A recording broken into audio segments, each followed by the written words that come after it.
জয় রাধে। আজকের পাঠ চৈতন্য বৃক্ষের মূল স্কন্ধ ও শাখা প্রশাখা, শ্রী চৈতন্য চরিতামৃত আদি লীলাখণ্ড, শ্লোক 145। কৃষ্ণদাস নাম শুদ্ধ কুলীন ব্রাহ্মণ, যারে সঙ্গে লইয়া কইলা দক্ষিণ গমন। বলভদ্র ভট্টাচার্য ভক্তি অধিকারী, মথুরা গমনে প্রভুর যেহ ব্রহ্মচারী। বড় হরিদাস আর ছোট হরিদাস, দুই কীর্তনিয়া রহে মহাপ্রভুর পাশ।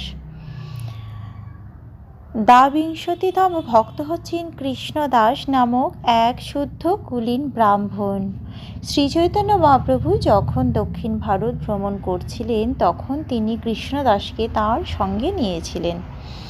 এক আদর্শ ভক্ত বলভদ্র ভট্টাচার্য ছিলেন ত্রয়োবিংশতিতম পার্ষদ, যিনি শ্রীচৈতন্য মহাপ্রভুর মথুরা গমনকালে ব্রহ্মচারী রূপে তাঁর সেবা করেছিলেন।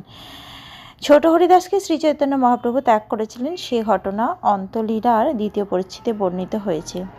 রাম ভদ্রাচার্য আর অঢ্র সিংহেশ্বর, তপন আচার্য আর রঘু নীলাম্বর। জগন্নাথপুরীতে যে সমস্ত ভক্ত শ্রীচৈতন্য মহাপ্রভুর সঙ্গে ছিলেন, তার মধ্যে রামভদ্র আচার্য ছিলেন ষড়বিংশতিতম ভক্ত, সিংহেশ্বর ছিলেন সপ্তবিংশতিতম ভক্ত, তপন আচার্য ছিলেন অষ্টবিংশতিতম ভক্ত, রঘুনাথ ছিলেন ত্রিংশতিতম ভক্ত এবং নীলাম্বর ছিলেন ত্রিংশতিতম ভক্ত। সিংহাভট্ট, কামাভট্ট, দ্বন্দ্বর শিবানন্দ, গৌরী পূর্ব ভৃত্য প্রভুর প্রিয় কমলানন্দ, অচ্যুতানন্দ, অদ্বৈত আচার্য তনয়, নীলাচলে রহে প্রভুর চরণ আশ্রয়। নির্মল গঙ্গাদাস আর বিষ্ণুদাস, এসবের প্রভু সঙ্গে নীলাচলে বাস। সিংহাভট্ট ছিলেন একত্রিংশতিতম ভক্ত, কামাভট্ট ছিলেন দ্বাদৃংশতিতম ভক্ত, শিবানন্দ ছিলেন ত্রয়োত্রিংশতিতম ভক্ত এবং কমলানন্দ ছিলেন চতুস্ত্রিশতম ভক্ত। তারা পূর্ব বঙ্গদেশে শ্রীচৈতন্য মহাপ্রভুর সেবা করেছিলেন, কিন্তু পরে তারা বঙ্গদেশ ত্যাগ করে শ্রীচৈতন্য মহাপ্রভুর সঙ্গ লাভের জন্য জগন্নাথপুরীতে চলে যান। পঞ্চত্রিংশতিতম ভক্ত অচ্যুতানন্দ ছিলেন শ্রী অদ্বৈত আচার্যের পুত্র। তিনি শ্রীচৈতন্য মহাপ্রভুর চরণ আশ্রয় করে নীলাচলে থাকতেন। নির্মল গঙ্গাদাস আর বিষ্ণুদাস, এসবের প্রভু সঙ্গে নীলাচলে বাস। নির্মল গঙ্গাদাস আর বিষ্ণুদাস ছিলেন জগন্নাথপুরীতে শ্রীচৈতন্য মহাপ্রভুর সঙ্গে বসবাসকারী ভক্তদের মধ্যে ষটত্রিংশতিতম ও সপ্তত্রিংশতিতম ভক্ত। বারাণসী মধ্যে প্রভুর ভক্ত তিনজন, চন্দ্রশেখর বৈদ্য আর মিশ্র তপন। রঘুনাথ ভট্টাচার্য মিশ্রের নন্দন, প্রভু যবে কাশী আয়লা দেখি বৃন্দাবন। চন্দ্রশেখর গৃহে কইল 2 মাস বাস, তপন মিশ্রের ঘরে ভিক্ষা 2 মাস। বারাণসীতে শ্রীচৈতন্য মহাপ্রভুর তিনজন প্রধান ভক্ত হচ্ছেন চন্দ্রশেখর বৈদ্য, তপন মিশ্র এবং তপন মিশ্রের পুত্র রঘুনাথ ভট্টাচার্য।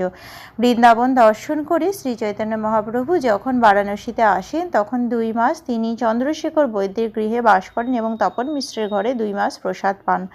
রঘুনাথ বাল্যে কইল প্রভুর সেবন, উচ্ছিষ্ট মার্জনার পাদ সম্বাহন। রঘুনাথ তার বাল্যকালে শ্রীচৈতন্য মহাপ্রভুর উচ্ছিষ্ট পরিষ্কার করেন এবং তার পাদ সম্বাহন করেন। বড় হইলে নীলাচলে গেলা প্রভুর স্থানে, 8 মাস রহিল ভিক্ষা দিন কোনো দিনে। বড় হয়ে রঘুনাথ শ্রীচৈতন্য মহাপ্রভুকে দর্শন করার জন্যে নীলাচলে যান এবং সেখানে 8 মাস থাকেন। তখন কোনো দিন তিনি শ্রীচৈতন্য মহাপ্রভুকে প্রসাদ সেবন করাতেন, কোনো দিন তিনি শ্রীচৈতন্য মহাপ্রভুকে প্রসাদ সেবন করাতেন। আজকের পাঠ এই অবধি। ভজ শ্রীকৃষ্ণ চৈতন্য প্রভু নিত্যানন্দ, শ্রী অদ্বৈত গদাধর শ্রীবাসাদি গৌর ভক্ত বৃন্দ।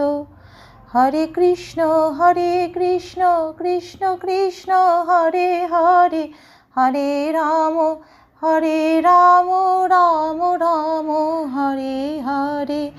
জয় রাধে জয় রাধে, জয় রাধে জয় রাধে। জয় রাধে।